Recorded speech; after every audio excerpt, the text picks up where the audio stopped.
Greetings, family and friends. My name is Evin Orfila. I'm a graduate of Liberation Diploma Plus High School, as Jessica said. What she didn't mention was I graduated at the age of 21. I graduated a father of 2 daughters. And before I went to Liberation Diploma Plus, I went to 2 different traditional high schools. And I spent many years as a student and an educator understanding the effects of a system that is not inclusive. Transfer schools are designed to create new opportunities for students who were and are failed by traditional high schools. The purpose of transfer schools is to reimagine learning. So some of you may wonder, what does this have to do with traditional high schools failing to serve all students? Next slide, please. For context, if our educational system is designed to be inclusive, why is NYC ranked 4th for largest gap in 4-year graduation by race? Lowest by students with disabilities and limited English proficiency. Only 1 in 5 students will stay enrolled after their 4th year to try to complete the high school diploma. To make the situation worse, disengagement during remote learning has doubled during the pandemic. That means out of 1.2 million students, 240,000 will try to continue to get the high school diploma. The reality of the matter is that at some point, these systems will have to acknowledge that our number of students who will disengage are doubling. Next slide, please. Filling an unneed met. Transfer schools produce positive outcomes for students the system has failed. Transfer schools have a lot to be proud of, and we're not scared to be measured. But life is a marathon and not a race. But yet, transfer schools are measured like a race. Transfer schools are often viewed through the lens of traditional high schools. To give context, many are familiar with the idea of steel and bamboo, and experts can even compare the two, saying that their strengths are almost identical. But just because bamboo is as strong as steel doesn't mean you can compare the process in which the two are made. Steel can be created in a day, but bamboo may take up to 5 years to grow. I use this analogy to show that transfer schools alongside academics build character, and that's something that may not be able to fit in a 2-year time frame. To give you further context, I recently graduated Brooke College with honors while finishing Liberation with a 60 overall GPA. And I managed to do all that by working 2 jobs, being a full-time student and a full-time father. Transfer schools create competitive individuals that are captivating and innovating, and not only in the sciences, but in the humanities. If it wasn't for aspects of transfer schools, I wouldn't be able to address this issue today. Next slide, please. Transfer schools and critical support. Transfer schools are designed to repair our flawed system. Transfer schools help support 3 critical aspects, such as reducing the dropout rate, which has dropped by 14% over the last 14 years, creating academic progress, which in return helps develop students into productive citizens after high school. And lastly, most importantly, creating learning centers for students. This work method focuses on peer-to-peer development while working on social-emotional aspects. High school's goal should be to create a successful and productive pathway to post-secondary options. Next slide, please. Transfer school students. The system that failed our students. Administrative data doesn't necessarily capture the true barriers that students face. And if we're gonna measure success, we should take into account the struggles that our students go through while going to school, such as housing, economic needs, students with disability, low reading and writing skills. Many educators and CBO staff can agree that the data doesn't necessarily reflect many students' stories. Many of us have heard about students sleeping in the hallway, being hungry, being poor, being abused by loved ones, whether physically or sexually, but still determined to come to school, determined to get a high school diploma. We have all become compassionate to the experiences of our students. These were students that were told that they would be nothing, that they are too old, too late, and too deficient. I want you to picture these students, or students that you have worked with. I want you to picture their achievements. And now I want you to look at the numbers and ask yourself, is this a failing school or a system that is failing our students? Next slide, please. Transfer schools, critical support. Transfer school students report that transfer schools help them overcome obstacles, find a sense of purpose, and that the adults believed in them and could be trusted as higher levels than their previous schools. First graph, please.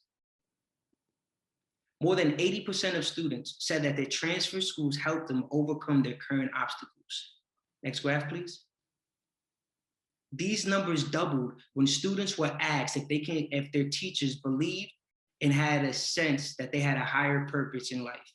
Next slide, please. And lastly, the numbers yet again doubled when students were asked if they can trust their staff members at their transfer schools. The biggest disconnect in education today is being culturally responsive and culturally sensitive. As educators, many of us understand the difficulties that come to play while learning. When a student doesn't feel a sense of purpose, doesn't trust their teachers or staff members, don't feel like they can overcome their current obstacles. Students spend most of their days in school. This is often one of the many places where they learn to build their social emotional aspects. We shouldn't only value growth by testing, but alongside character. What is a school if a student doesn't feel safe? If their teachers don't give them a sense of purpose? The disconnect comes from those who aren't connected. There are educators and politicians who are not culturally responsive and wonder why students can't learn. This is the work that has to take place before we can address the issue. And this comes with time and compassion. Next slide, please. Transfer schools are critical support. This was a quote from one of our transfer students. Since transferring, I've not only grown as a student, but as a person. I feel safe, happy, comfortable, and as though I'm actually learning. All of the staff, teachers, student, the entire community is comforting to be a part of. Transfer schools transform students. It is a place where you can find purpose. This is a quote from a student who attended a transfer school.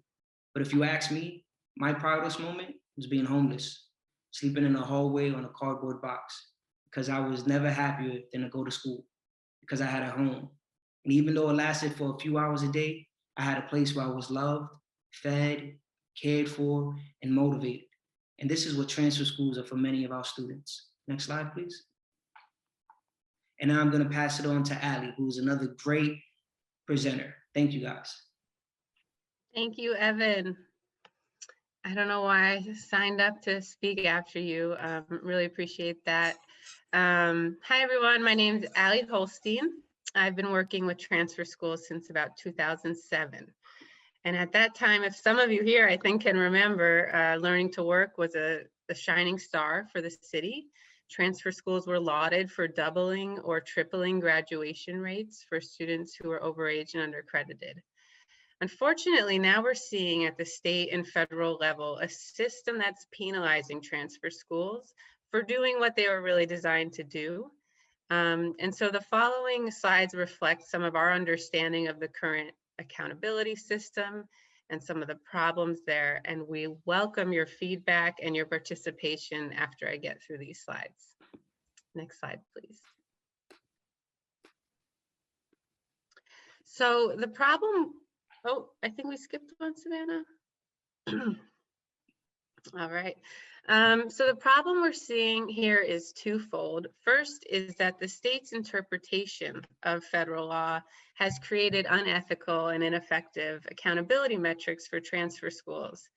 Now, I say ineffective because we know there's better measures out there to tell us what excellence looks like with these schools. And I say unethical because of the burden it places on transfer schools, the unfair designations it creates, and really a lack of useful information for families and students trying to navigate this system. The other problem is just the absence of an ethical framework for accountability. And we'll get into that in a bit. Next slide, please. So many of you have probably heard of ESSA. It's Every Student Succeeds Act. It's the largest or latest federal law that regulates public schools. There's a lot to it, but the part we're talking about today is accountability. And so each state has to propose how it's going to hold schools accountable. Some measures are required, but overall, there's supposed to be more flexibility under this law. Schools that meet the criteria set by the state or don't meet the criteria have to submit improvement plans. They have to make progress towards goals. Otherwise, they could go into receivership and face closure. Next slide. Thank you. And so there's a few categories of schools under this, under ESSA. First, there's schools that are in good standing, they've met expectations. A subset of these schools are even recognition schools for exceeding expectations. You'll hear why transfer schools will never be part of that group. There are targeted support and improvement schools, which are identified annually and look at a subgroup of students in a school. And then there's comprehensive support and improvement designation, which focuses on the performance of all students in the school. And because of the pandemic related extensions, there hasn't been a CSI designation since 2018-19. And so how does this get started? Well, the state lines up all the high schools in a spreadsheet and they look at these 6 criteria. The first 2 are related to region scores, right? We have our composite performance scores, which really take all of the schools, look at their region scores, and then rank them. And if you know anything about transfer schools, that seems like it's not going to bode well for us. There are also other categories like English language proficiency, chronic absenteeism, graduation rates, college career, and civic readiness. And I think we can agree that a lot of these categories are important and we should be held accountable for them. But it's not just the what that's problematic, but the how. You'd expect that transfer schools are going to do great in that last bucket of college, career, and civic readiness. We have robust paid internship programs, community partners, sending students to co-op tech, Perscolas, Access VR. But what this really measures is advanced coursework, CTE diplomas, which sometimes don't align with the time students spend in schools, CDOS credentials. So we're measured towards progress on a lot of these goals, but they're really state goals that just by definition are going to exceed transfer school averages and not line up with our timelines. So just based on those 6 things, Evan, just a temperature check. Does that tell your story? To be honest, nope. What would capture my story is how systemic racism almost made it impossible for me to be here. But for the sake of time, we'll say that this is close enough. Back to you, Abby. Thanks, Evan. So not only are these indicators missing a lot that we care about, but they're really problematic for some reasons, and they uphold a racist status quo. The first few issues are really almost ridiculous. Looking at 4-year cohorts in transfer schools, when we know that a lot of our students are in their 5th, 6th, or 7th year. So why would we be measured against 4-year cohorts? There's also the looking at region scores from previous schools. So now a transfer school is held accountable for scores at another school. We're also ranking transfer schools against traditional high schools without really considering student characteristics. So they're going to end up in the bottom 10% for the most part when we do that. Another issue is state test scores are the key academic measure.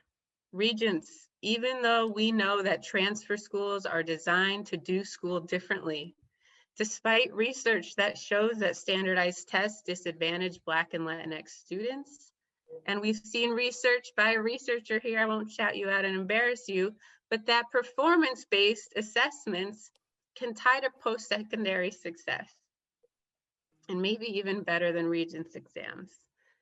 And lastly, focusing on seat time is not a useful measure for a lot of our students. We're going to have high rates of chronic absenteeism that we know are tied to adult responsibilities that our students face, which are frequently the result of racist and other systems. That was a lot. Next slide. And so you would think that, well, what can we do? Because the ESSA policy does say that states have to identify all schools in need of improvement if they don't hit this 67% 4-year graduation rate. But not all states really are operating that way. because we've seen that across the country, the average grad rate for an alternative school is 45%. So some states will say, okay, all of our schools are in need of improvement, all of our alternative schools. There are other states that propose alternative metrics that make more sense for this population. New York is one of them, looking at extended graduation rates. Some states appeal for much more flexibility, using mastery-based assessments, looking at more localized assessments, like in New Hampshire, and other states sustain alternative accountability systems. So even though they're giving the federal designations the way that they're supposed to, they have a system that they really use to look at whether alternative schools are succeeding or not, like Colorado, for example. So let's look at how this plays out with 48 New York City district transfer schools. This is the last time that CSI was designated in 2018-19. So we start with the state identification on those 6 measures. And as you can guess, not very many were in good standing. There were only 2 schools out of 48 transfer schools in our city that were in good standing, and 46 were preliminarily identified for CSI. So already you can see we've created a system where transfer schools will never be marked as excellent, right? We're already failing out the gate. The second step in the system came out of a work group a couple of years ago. It was an automatic appeal process. So 31 transfer schools were removed from the list because they met one of 3 criteria that have to do with either getting a 67% graduation rate in 6 years, looking at graduation rates over a longer period of time, or looking at Regent scores indexed against other transfer schools. But I think it's really important to call out that when they look at those Regent scores, they're not accounting for students with disabilities. So we end up still with 15 remaining CSI schools. The last step, the last chance to get off the list is a case-by-case appeal. And 5 schools were removed from the list this way. If you could demonstrate extraordinary or extenuating circumstances, you could be removed from the list. For example, you might show that your population is unlike any other, or you might show that you've made progress on something like credit accumulation or something they haven't measured at the state level. But ultimately, 10 schools out of 48 remained CSI when that designation came down. Now let's look at the state level, because ultimately this is what we're seeing. We're seeing a story where transfer schools are disproportionately identified for improvement. 20% of transfer schools in New York State were CSI or closing, compared to 4% of other New York State high schools. But you see, that's telling the story the wrong way. We want to close opportunity gaps, and we're never going to do that if we identify transfer schools as the problem we need to solve. Our students wouldn't be in transfer schools if the systems worked before they got there, right? If students of color were treated with dignity, came from schools where teachers were supported, where classrooms were reasonable sizes, where from a city that could feed and house all of them, where they were not over policed, right? These are systems that we're trying to counter in transfer schools. But when we crunch the numbers and we look at this, we're saying that transfer schools need improvement. And this story here is really problematic because it seems like our students need improvement. Our students who still come to school, our students like Evin who have faced impossible odds and like made it through. So they've been telling this story all wrong. And just last week, I was talking with a City As alum who said, why did I have to go to that high school before coming to City As with 2,500 students with 7 floors? And we hear that all the time, right? Schools that where our students felt lost, where they didn't feel cared for, where they weren't learning. And that's one of the real problems we have to solve. So I've said a lot, and if you're confused, next slide, please, Savannah. You might be confused, it is a lot, and I think what's even more confusing is that sometimes what the city designates as a school in need of improvement is not the same as the state. So for example, West Brooklyn community. Want to hook you back in? Or you? Yeah, I'm sorry. Would you mind muting just for a few more minutes? Sorry, I should put you to work.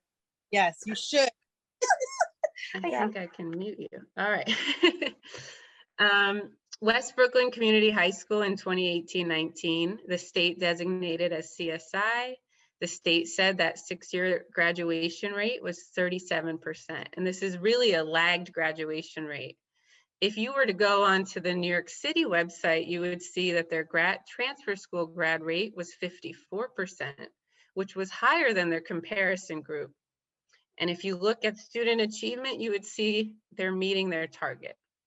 So I can't imagine a parent or a student, or even myself, a data person, really trying to navigate and figure out the differences between these two systems. Next slide, please. So just quickly, before we get to some discussion, I want to reflect on whether ESSA is achieving its goal of closing opportunity gaps here. So is ESSA working? You know, the purpose of accountability is to improve educational outcomes for all students, change incentives, direct resources to the right places, change policy systems. However, in New York, what's happening is CSI transfer schools receive little or no direct funding. I asked the CSI principal, like, what would you do if you got money for this? She's like, we'd hire a social worker. I'd get a guidance counselor who could read our transcripts. I would want to know what's working and where, but she's getting no funding.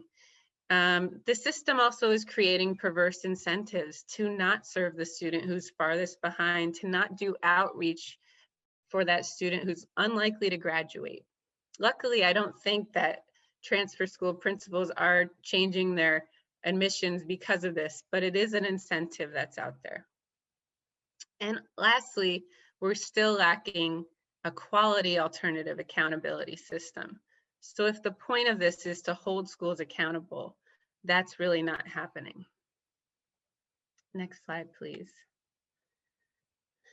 So this slide shows that there's differences in who schools are serving, whether they're identified for improvement or not. And this system, the accountability system, seems to identify schools based more on who they serve than how they serve them, right? We're not looking at growth.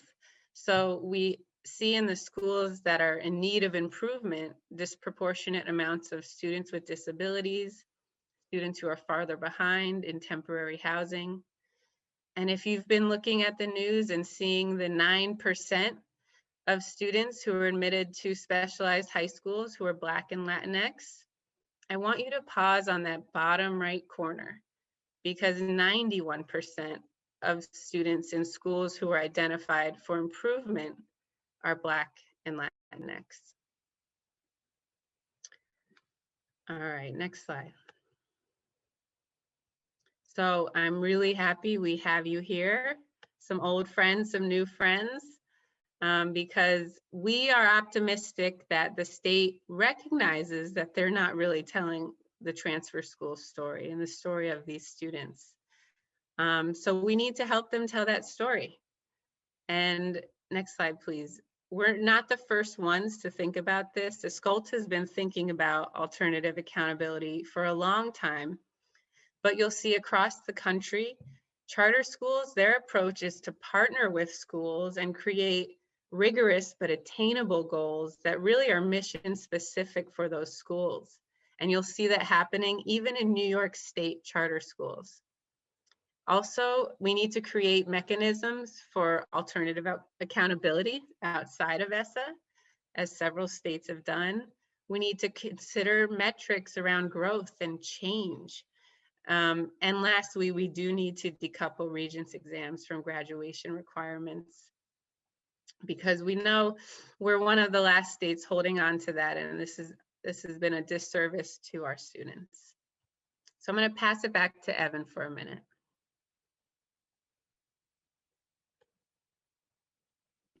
Next slide, please. Okay, thank you. Thank you guys for being patient. Do appreciate it. So for this particular slide, I'm gonna just break down and depack what an ethical framework is. And before I depack or unpack what that means, I just want you to understand how this ethical framework is built and what it's built around. And I told you my story about going to Liberation, working 2 jobs, being a full-time dad, but what I didn't tell you is Liberation is in Coney Island, and I lived in Newark, New Jersey. I was homeless in New Jersey. I traveled every day to go to Liberation. So when we think of an ethical framework, there are more factors to consider when creating this ethical metric. Not just what we measure, but how we measure it. Growth, cohorts, attributions, realistic targets, a system that can be easily articulated to family and educators, have sites that are visited by qualified alternative school educators, multiple measures that captures the true work that transfer schools do holistically, such as academic growth, academic achievement, true post-secondary readiness, true student engagement and support. So it's not what we're measuring, but how we're measuring it and how much time is given to achieve these goals. We need realistic goals, whether we look at raw scores, growth, or adding value. This is what we want to talk about on developing next. Thank you. Ali? Yeah, so we really want to hear from you. So that's why a big reason you're here today. But we want to pause in case there's quick reactions or clarifying questions.